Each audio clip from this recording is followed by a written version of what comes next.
Hi అండి, అందరికీ నమస్కారం. Welcome to my channel. ఈ వీడియోలో ఏపీ పెన్షనర్ల సంఘం నాయకులతో చంద్రబాబు గారు భేటీ, 10% ఐఆర్ ప్రకటన అనేటటువంటి తాజా సమాచారాన్ని ఈ వీడియోలో తెలుసుకుందాము. వీడియో అయితే ఎక్కడే కానీ స్కిప్ చేయకుండా ఎండ్ వరకు చూసేయండి. అప్పుడు ఇన్ఫర్మేషన్ పూర్తిగా అర్థమవుతుంది. అలాగే వీడియో చూస్తున్న ప్రతి ఒక్కరు వీడియోకి లైక్ చేయండి ఫ్రెండ్స్. ఇక ఆలస్యం చేయకుండా వివరాల్లోకి అయితే వెళ్ళిపోదాము. ఆంధ్రప్రదేశ్ రాష్ట్రంలోని విశ్రాంత ప్రభుత్వ ఉద్యోగులకు లేదా అంటే పెన్షనర్లకు సంబంధించినటువంటి తాజా అప్డేట్ అయితే వెలుగులోకి వచ్చింది. సో ముఖ్యంగా మనం చూసుకున్నట్లయితే రాష్ట్ర పరిపాలనలో దశాబ్దాల పాటుగా తమ సేవలను అందించి పెన్షనర్ల సమస్యలను పరిష్కరించే దిశగా అడుగులు పడుతూ ఉన్నాయి. మరి ఈ క్రమంలోనే గౌరవనీయులైనటువంటి ముఖ్యమంత్రి శ్రీ నారా చంద్రబాబు నాయుడు గారితో పెన్షనర్ల సంఘం నాయకులు గత నెల 24వ తేదీన అమరావతిలో ప్రత్యేకంగా సమావేశమయ్యారు.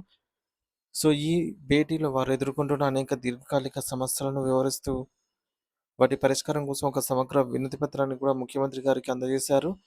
అయితే అసలు ఈ సమావేశంలో పెన్షనర్లు ప్రభుత్వం ముందు ఉంచినటువంటి డిమాండ్లు ఏమిటి? వాటి ప్రాముఖ్యత ఏమిటి? మరియు ముఖ్యమంత్రి గారి స్పందన ఎలా ఉంది? అనే విషయాలను మనం చాలా వివరంగా తెలుసుకోవాల్సిన అవసరం ఎంతైనా ఉంది. ఆగస్టు 24వ తేదీన ఆంధ్రప్రదేశ్ పెన్షనర్స్ అసోసియేషన్ అమరావతి విభాగం మరియు పెన్షనర్ల పార్టీ నాయకులు ముఖ్యమంత్రి గారిని కలిశారు. నిజానికి ఈ సమావేశానికి ఒక రోజు ముందే ముఖ్యమంత్రి కార్యాలయం సీఎంఓ నుండి వీరికి అధికారికంగా పిలుపు రావటం విశేషం. ప్రభుత్వం పెన్షనర్ల పట్ల చూపిస్తున్న సానుకూల దృక్పథానికి ఇది ఒక సంకేతంగా నిలుస్తోంది. ఆ రోజు నాయకులు ముఖ్యమంత్రి గారిని విడివిడిగా కలిసి తమ గోడును వెళ్ళబోసుకున్నారు.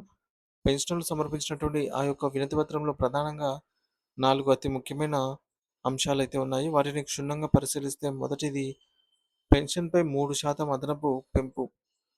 అంటే అడిషనల్ క్వాంటమ్ ఆఫ్ పెన్షన్ పైన 3% ఏదైతే తగ్గించారో దాన్ని తిరిగి పునరుద్ధరించాలని అయితే కోరారు. సో ప్రస్తుతం వయసు పైబడిన వారికి అందుతున్నటువంటి అదనపు పెన్షన్ శాతాన్ని మరింత పెంచాలని అయితే ఇది ఉద్దేశ్యం. సో ప్రస్తుతం ఉన్న నిబంధనల ప్రకారంగా 70 సంవత్సరాలు నిండిన పెన్షనర్లకు 7% మరియు 75 సంవత్సరాలు నిండిన వారికి 12% అదనపు పెన్షన్ అయితే అందుతుంది. అయితే ప్రస్తుతం నిత్యావసర వస్తువుల ధరలు విపరీతంగా పెరిగిపోవటం, వృద్ధాప్యంలో వైద్య ఖర్చులు భారం అవ్వటం, దీనివల్ల ఈ శాతాన్ని పెంచాలని వారు కోరుతున్నారు. 70 ఏళ్లు దాటిన వారికి ఇచ్చే 7% 10%కి, అలాగే 75 ఏళ్లు దాటిన వారికి ఇచ్చే 12% 15%కి పెంచాలని వారు విజ్ఞప్తి చేశారు.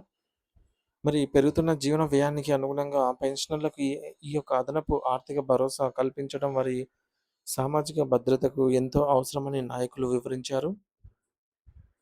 ఇకపోతే రెండో అతి ముఖ్యమైన డిమాండ్ 12వ వేతన సవరణ కమిషన్ గురించి. రాష్ట్రంలో కొత్త వేతన సవరణ ప్రక్రియను త్వరగా పూర్తి చేసి దాని ప్రయోజనాలను పెన్షనర్లకి కూడా అందింపజేయాలని చెప్పేసి వారు కోరారు. సో దీనితో పాటుగా గత ప్రభుత్వ హయాంలో నిలిచిపోయిన 11వ పీఆర్సీకి సంబంధించిన బకాయిలను వెంటనే విడుదల చేయాలని విజ్ఞప్తి చేశారు. పెన్షనర్లకు రావాల్సిన అనేక ఆర్థిక ప్రయోజనాలు గత కొంతకాలంగా పెండింగ్‌లో ఉండటం వల్ల వారు ఆర్థికంగా ఇబ్బందులు పడుతున్నారని, సో వాటిని త్వరితగతిన పరిష్కరించి వారి ఖాతాల్లో జమ చేయాలని అయితే కోరారు. ఇక మూడవ అంశం కమ్యుటేషన్ పునరుద్ధరణ కాలపరిమితి గురించి. సో సాధారణంగా ఉద్యోగి రిటైర్ అయినప్పుడు తన పెన్షన్‌లో కొంత భాగాన్ని ముందే నగదు రూపంలో తీసుకుంటారు. సో దీన్నే మనం పెన్షన్ కమ్యుటేషన్ అని అంటాము. దీనిని తిరిగి ప్రభుత్వానికి చెల్లించడానికి ప్రస్తుతం 15 సంవత్సరాల కాలపరిమితి అయితే ఉంది. అయితే పెన్షనర్లు ఈ కాలాన్ని 12 సంవత్సరాలకు తగ్గించాలని కోరుతున్నారు. ఒకవేళ ప్రభుత్వం ఈ యొక్క డిమాండ్‌ను అంగీకరిస్తే పెన్షనర్లు 12 ఏళ్లకే తమ పూర్తి పెన్షన్‌ను తిరిగి పొందే అవకాశం ఉంటుంది.